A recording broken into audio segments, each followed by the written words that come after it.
Hello friends, मैं शिवशंकर और आज हम हिस्ट्री का 6 चैप्टर पढ़ रहे हैं क्लास 7th का, जिसका नाम है cities, traders and craft people. ठीक है, शहर, व्यापारी और हाथ का काम करने वाले। ठीक है, हाथ का काम करने वाले मतलब जैसे जो हाथों से कोई चीज़ें बनाते थे उन्हें क्राफ्ट पीपल बोलते थे। कोई भी चीज़ें, कोई भी इंस्ट्रूमेंट, जैसे मिट्टी का काम करने वाला हो गया क्राफ्ट पर्सन हो गया वो। ठीक है, लकड़ी का काम करने वाला हो गया क्राफ्ट पर्सन हो गया। तो आज हम पढ़ेंगे इन्हीं चीज़ों के बारे में। तो लर्निंग आउटकम्स में क्या क्या होगा, देखो, analysis social, political and economic changes occurring during the medieval period. Medieval period में सामाजिक और आर्थिक जो भी बदलाव हुए थे उनके बारे में पढ़ेंगे। ठीक है, we read in the previous chapter that, हमने जो पहले वाला चैप्टर पढ़ा था उसमें देखेंगे कि that medievals India underwent frequently political अपहेवल्स।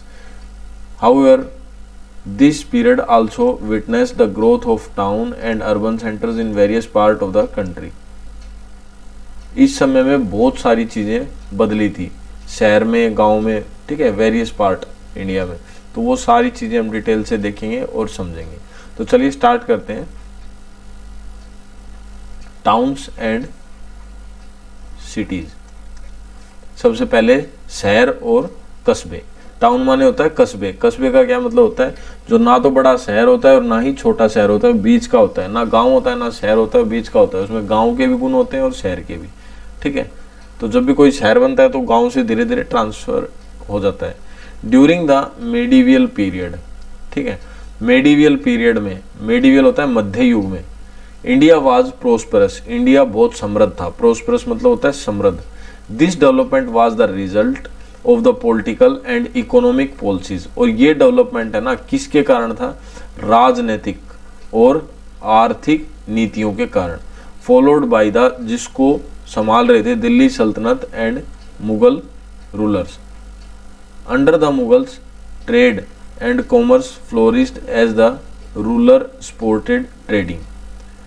और जब मतलब मुगलों के समय में व्यापार और वाणिज्य, वाणिज्य कॉमर्स को बोलते हैं, फल फूल रहे थे रूलर स्पोर्ट यानी जो राज कर रहे थे उनकी सहायता से। Activities and removed all obstacles. अब देखो, जितनी भी प्रॉब्लम्स आ रही थी, ठीक है, जितनी भी समस्याएं आ रही थी उन्हें हटाते जा रहे थे। कौन? शासक, यानी जो राज कर रहे थे। To the movement of goods and people, यानी लोगों के आने जाने में और व्यापार करने में या सामान की रुकावट में। Some towns in various part of the country perform multiple functions. कुछ हिस्से, ठीक है, सम टाउन्स, कुछ शहरों में, काफ़ी हिस्सों में, कंट्री में परफॉर्म हो रहे थे मल्टीपल फंक्शंस, अलग अलग फंक्शंस, यानी अलग अलग काम हो रहे थे।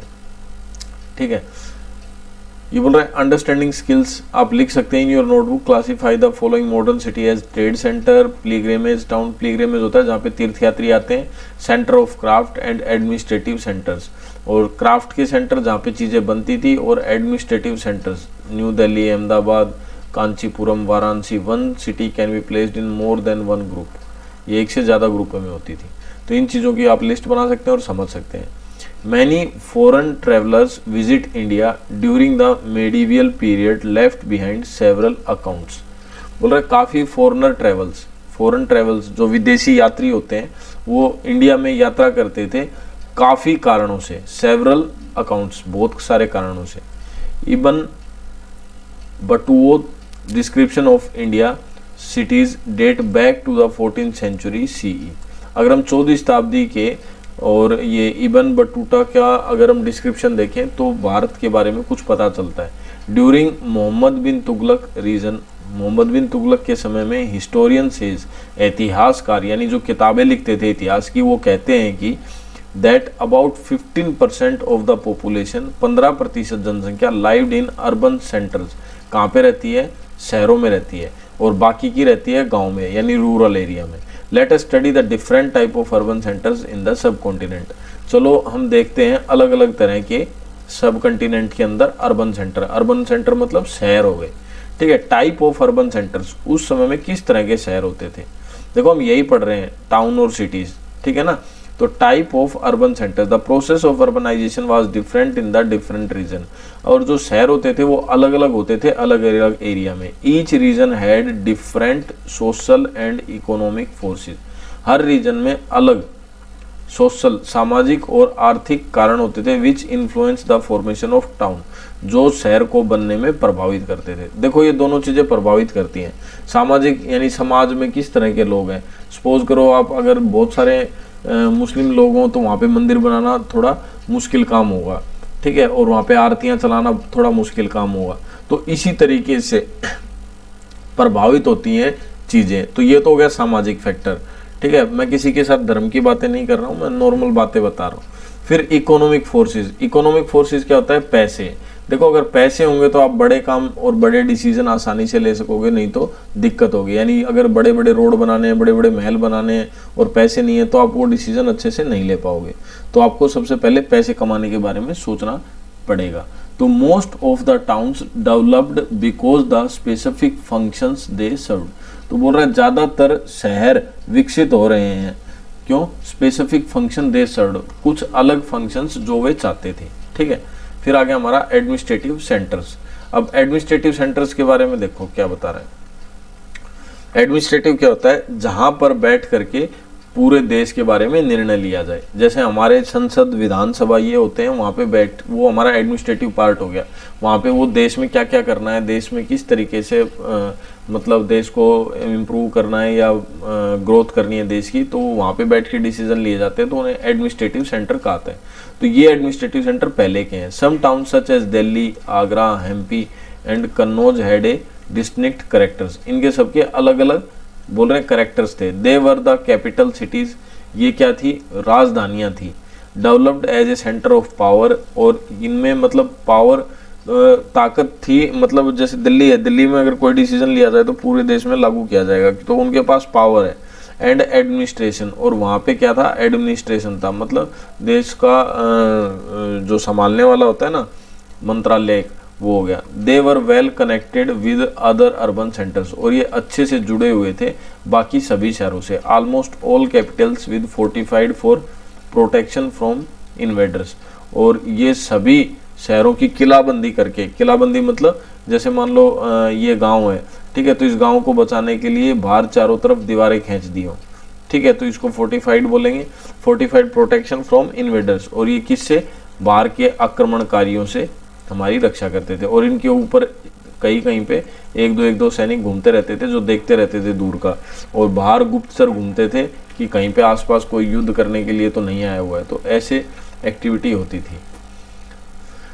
Like poetry and paintings, they depend on royal patronage, ठीक है। और कल्चरल एक्टिविटीज के अंदर क्या होती थी, कविताएं लिखी जाती थी, पेंटिंग की जाती थी। ये डिपेंड करता था वहाँ का राजा या वहाँ के लोग क्या पसंद करते हैं, ठीक है। टेम्पल टाउन्स एंड प्लीग्रिमेज, तो ये तो था शहरों के बारे में। अब आ गया मंदिरों के बारे में। Temple towns and pilgrimage. Pilgrimage क्या होता है, प्लीग्रिमेज होता है जहाँ पे शरणार्थी घूमने आते हैं या तीर्थ यात्री घूमने आते हैं, ठीक है, जैसे दूर दूर से मंदिरों में घूमने आते हैं। तो इस तरह के सेंटर और मंदिर कैसे बने। Many town developed because of religious significance, काफ़ी कस्बे बने किसकी वजह से, रिलीजियस सिग्निफिकेंट की वजह से। रिलीजियस मतलब धार्मिक जो लोगों की भावनाएं थी उसके हिसाब से बने। Town such as Thanjavur, Madurai, Tirupati, Somnath develop as a temple towns, इन्हें मंदिरों का शहर कहा जाता है, ठीक है। कौन कौन से, थंजावुर, मदुराई में मीनाक्षी टेम्पल आपने सुना होगा, तिरुपति बालाजी का मंदिर है बहुत जबरदस्त, सोमनाथ गुजरात में है। तो ये सारे मंदिरों का शहर बने थे, और ये किस लिए थे, क्योंकि लोगों की आस्था थी भगवान में, तो इसलिए वहाँ पे मंदिर बने। Their economic and society were often greatly influenced by the temple, और वहाँ की आर्थिक व्यवस्था और समाज इन चीज़ों से बहुत प्रभावित हुआ। देखो जहाँ पे अच्छे काम होंगे वहाँ पे लोगों की सोच बदल जाएगी, ठीक है। मान लो आप मंदिर में जाते हो तो आपकी भावना बदल जाएगी, वहाँ पे जाके आप गलत काम नहीं करोगे। अगर आप रेगुलर ऐसे समाज में रहते हो जो आदर्श है, तो आपको भी उस समाज का असर आपके ऊपर भी पड़ेगा। टाउन्स लाइक बनारस, वाराणसी, नासिक, काशी, श्रीरंगम, ठीक है, और चिदम्बरम, मथुरा, अजमेर वर इम्पोर्टेंट पिलग्रिमेज सेंटर्स, और ये सारे क्या थे, उस समय के प्रमुख पिलग्रिमेज सेंटर थे। तो देखो ये यहाँ पे हम देख सकते हैं, ठीक है, यहाँ पे होंगे अजमेर, तो ये रहा, फिर बनारस ये रहा, ठीक है, ऐसे ही और भी होंगे इधर, ये सारे पिलग्रिमेज सेंटर थे उस टाइम के। मथुरा, अजमेर, नासिक, वाराणसी, बनारस, ये रहा मथुरा भाई, ठीक है। तो ये सारे उस टाइम पे काफी घूमने के अच्छे स्रोत थे। पटना, तो आप इनमें देख सकते हो, they developed as a urban settlement due to regular patronage by rulers. अब रूलर्स की जो यहाँ पे पैट्रोनेज मतलब होता है किसी के प्रति भक्ति की भावना, तो जो रूलर्स थे, शासन करने वाले थे, उनकी यहाँ पर भक्ति की भावना थी। They devote and pilgrimage, sometimes pilgrimage town developed a certain culture because of their association with a particular faith. और कई बार कोई मंदिर है किसी पर्टिकुलर फेथ यानी किसी एक विश्वास की वजह से बन जाते थे। For example Jain centres of pilgrimage emerge in the Gujarat and Rajasthan. जैसे कि भाई जैनों के जो मंदिर थे वो ज्यादातर गुजरात और राजस्थान में विकसित हुए, ठीक है। तो इस तरीके से विकसित होते थे। Centre of trade and commerce, और जो सेंटर थे व्यापार के और वाणिज्य के। वाणिज्य और व्यापार भी इंपॉर्टेंट चीज होती है भाई, बिजनेस से रिलेटेड जितनी भी चीजें होती हैं। ये कैसे फैली थी? Towns and city in the medieval period mostly grew due to flourishing trade and commerce. अब देखो ज्यादातर शहर और कस्बे मध्यकालीन समय देखो 3 हिस्सों में हिस्ट्री को डिवाइड किया गया है, ठीक है। एक तो सबसे पहला प्राचीन काल, फिर मध्यकाल और एक मॉडर्न, ठीक है। तो हम मध्यकाल यानी बीच का पढ़ रहे हैं। तो बीच के समय में क्या हुआ था, बोल रहे हैं ज्यादातर बिजनेस और व्यापार की वजह से शहर बसे थे। Large villages had initially served as centre for weekly market and fairs. और जो बड़े बड़े गांव होते थे वहां पे साप्ताहिक मार्केट और मेले लगते थे। आज भी इंडिया में बहुत सारी जगह, राजस्थान में, हरियाणा में, गुजरात में साप्ताहिक मेले लगते हैं जहाँ पे आपको जरूरत का सामान मिल जाता है। Now they become a part of religious trade route. और ये ही किसका हिस्सा होते थे? जो धार्मिक ट्रेड रूट होता था ना, व्यापार का रास्ता होता था। वहीं पर जैसे मान लो आप मान लो कहीं पर रहते हो, आप गुजरात में रहते हो और आप दिल्ली से सामान ला रहे हो, तो रास्ते में जो भी शहर वहर पड़ते हैं वहां पे ये मेले हो सकते थे। These growing towns attract different kind of artisans. और इनमें क्या क्या होता था, यहाँ पे अलग अलग तरह का आर्टिशियंस, क्राफ्ट पीपल और व्यापारी होते थे। बोथ बनारस एंड मथुरा और बनारस दोनों were located on trade route. ये बिजनेस के रास्ते में आते थे along the river Ganga and Yamuna, Ganga और यमुना नदी के रास्ते में respectively. In Rajasthan urbanisation was boosted by. और इसी तरीके से राजस्थान में अर्बनाइजेशन मतलब शहर बनने लगे थे। The growth of merchant families, तो किसकी वजह से? जो व्यापारियों का परिवार था उनकी वजह से फैलने लगे थे। समझ गए? राजस्थान में शहर और कस्बे किस वजह से फैलने लगे थे? व्यापारियों की वजह से। Rajasthan provide link with Gujarat, central India and Gangetic valley. और राजस्थान के जो लिंक थे वो गुजरात और गंगा नदी के बीच के थे। Pali and Bayana were important town in Rajasthan. Pali और बयाना ये बहुत ही महत्वपूर्ण स्थान थे राजस्थान में व्यापार के लिए। बयाना वाज नोन फॉर इंडिगो। बयाना जो है वो इंडिगो की फसल के लिए जाना जाता था। इंडिगो भाई एक फसल होती है जिसका काफी जगह यूज होता था। अंग्रेज इसको फोर्स करके इंडिया में पैदा करवाते थे। सर में लगाने वाली डाई में, कलर्स में, काफी तरह की चीजों में यूज होता था।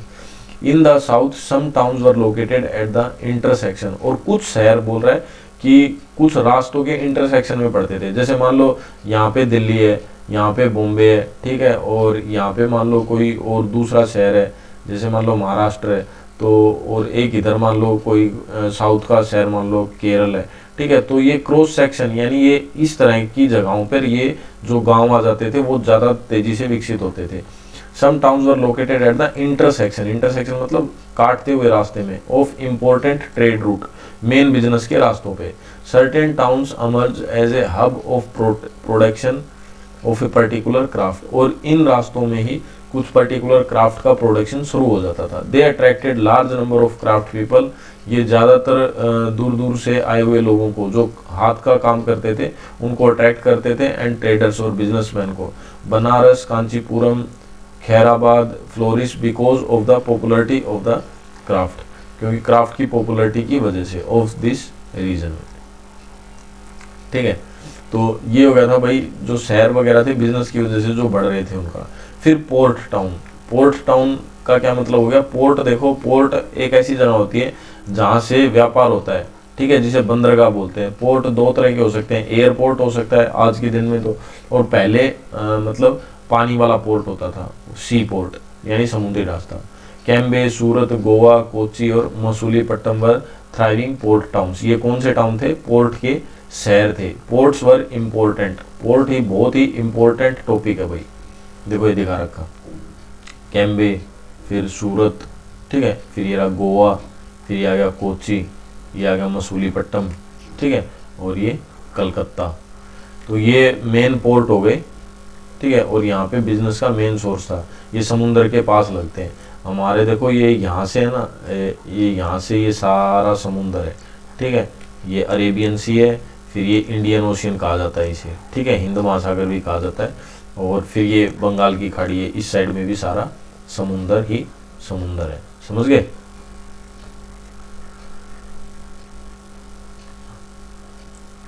बोल रहा है थिंक हार्ट, हार्ट के बारे में सोचो। Why was trade encouraging by Kings, how do you think merchant was supported by Kings. तुम्हें क्यों लगता है कि भाई व्यापारियों को राजा सपोर्ट करता था? For international maritime trade the growth of trade were South East Asia and West Asia led to increasing prosperity in this town. और देखो इन रास्तों के सहायता से, कौन से रास्तों की सहायता से? जो ये मतलब मध्य एशिया में और साउथ ईस्ट एशिया में जाते थे, इनकी वजह से प्रोस्पेरिटी यानी समृद्धि बढ़ी, ठीक है। अब बोल रहा है फाउंडेड टाउन्स, फाउंडेड टाउन्स का क्या मतलब? देखो जिनकी स्थापना की गई वो वाले शहर, ठीक है।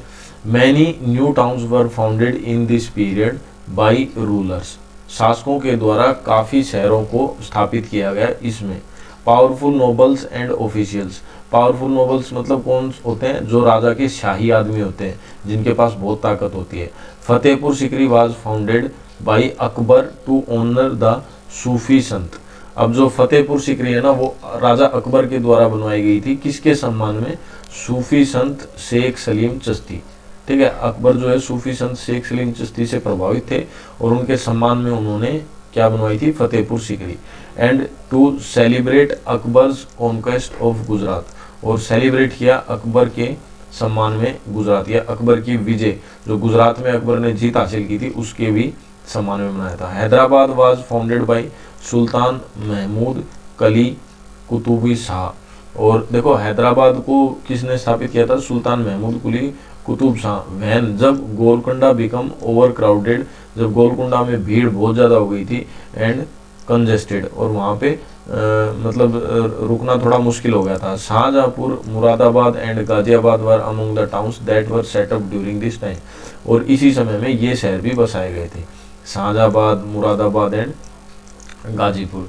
जैसे अभी भी भाई कॉरिडोर में मतलब इंडिया के दिल्ली के आसपास नरेंद्र मोदी जी हैं जो, वो भी वहाँ पे क्या कर रहे हैं? गाँवों को बसा रहे हैं, मैन शहर बसा रहे हैं, जिसको बिजनेस के लिए विकसित किया जाएगा और वहाँ पे तगड़े काम होंगे, ठीक है। ऐसे ही हर समय में ऐसा होता था।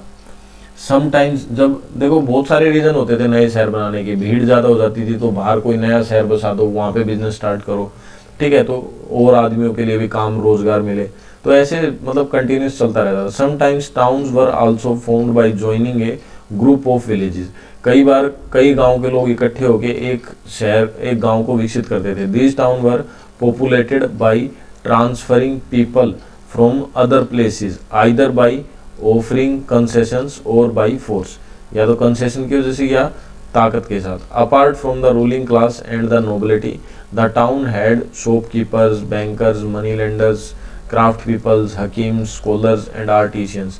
Different classes of people lived in different type of houses.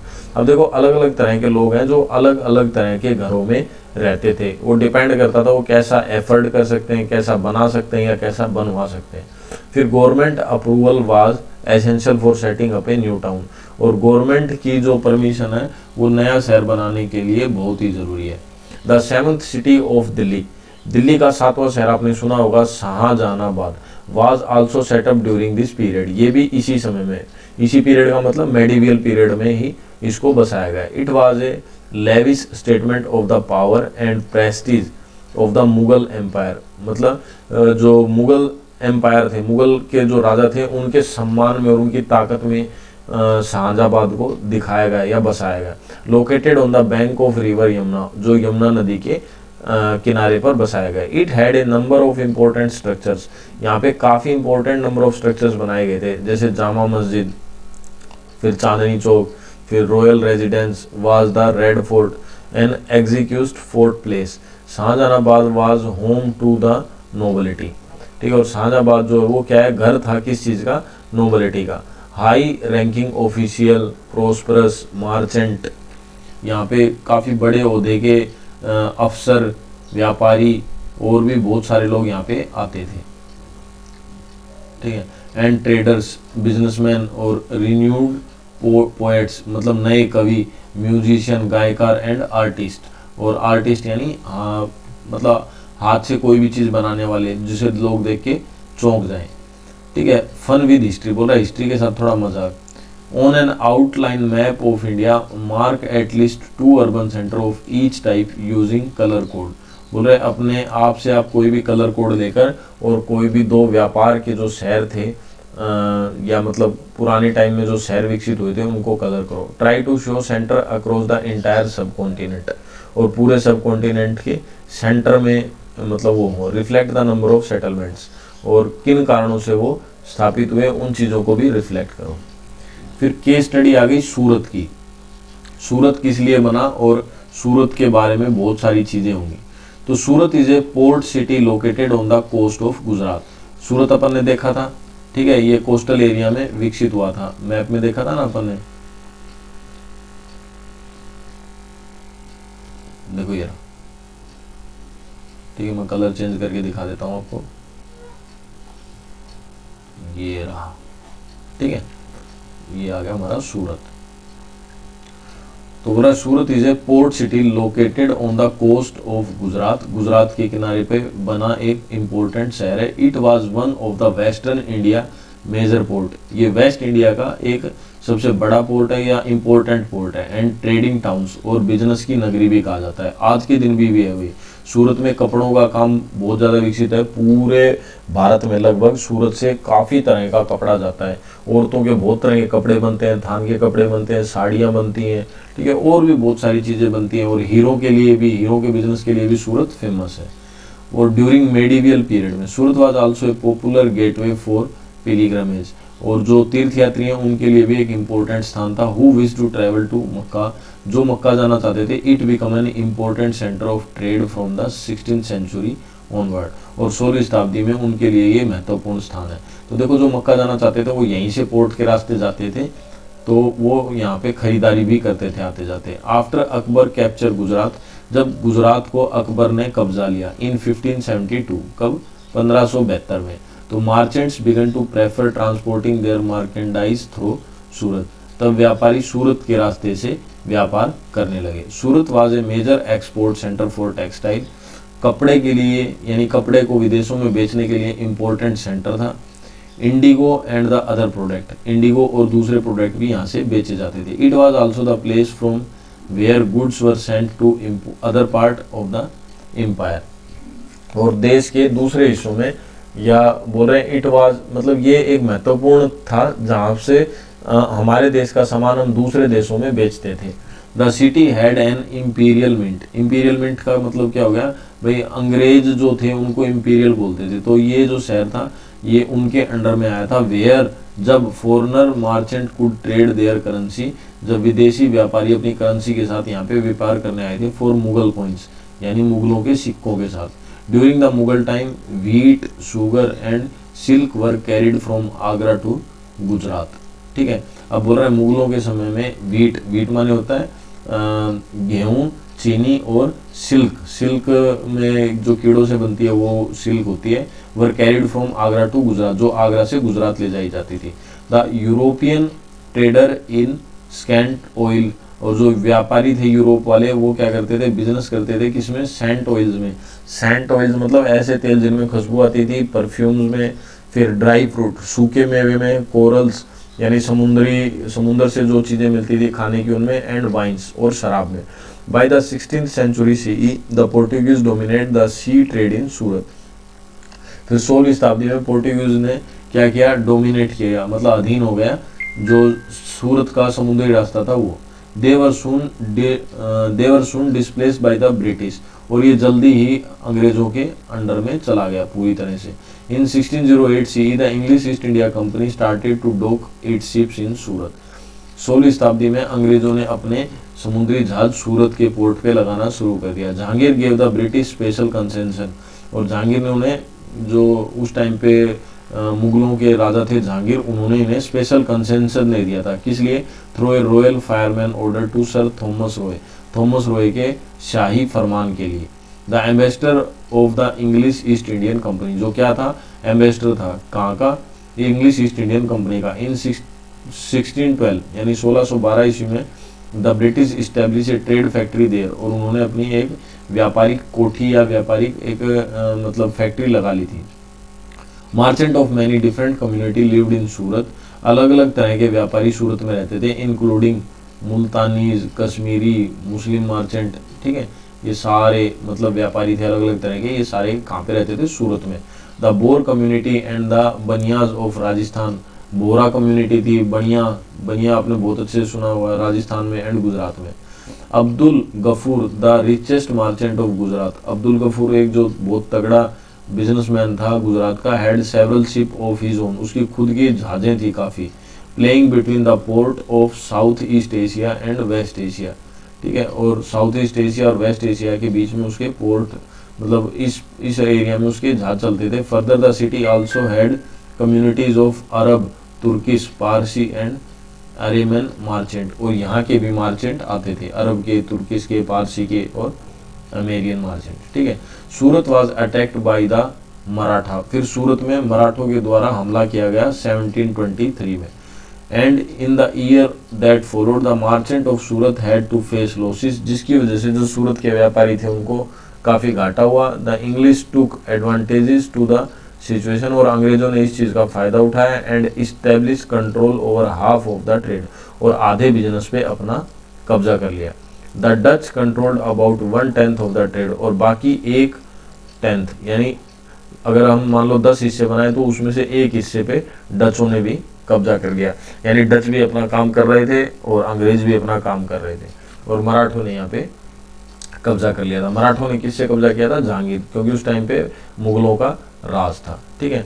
तो आज के लिए इतना ही काफ़ी, कल पढ़ेंगे हम नेक्स्ट वीडियो, ठीक है, जिसमें हम आगे का पार्ट करेंगे। अगर वीडियो आपको पसंद आया तो अपने दोस्तों के साथ शेयर करें, सब्सक्राइब करें हमारा YouTube channel Diksha academy. Thank you friends.